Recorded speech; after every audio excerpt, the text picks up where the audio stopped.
మన జీవితాలు దుఃఖమయం కావడానికి ఒక్కటే మాటమ్మా, మనం చర్చ చేస్తాం, చర్య తీసుకోం. Stop the discussion, take action. అది సిద్ధాంతం. చర్చ ఆపై చర్య తీసుకో, ఏదో ఒకటి అవుతుంది. దుర్వ్యసనాల పాలైన కొడుకు ఇంట్లో ఉంటే ఎంత, లేకపోతే ఎంత? వాడు మిగిలిన వాళ్ళు కూడా జడగొట్టేయడా?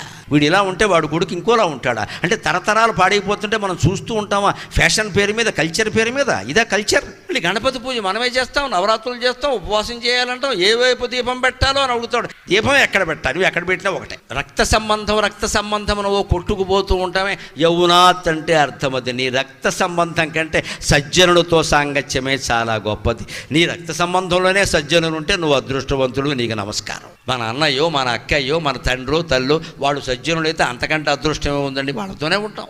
కాకపోతే వదిలేయాలి వెంటనే. ఏదో ఓ శరీరం నుంచి పుట్టే అంట, రక్తం పంచుకుని ఇదో పెద్ద సంబంధం ఎక్కడ పని లేక, నాకు భగవత్ సంబంధం తప్పితే వేరే సంబంధం అక్కర్లేదు అని మహాకవి ధూర్జడి చెప్పాడు.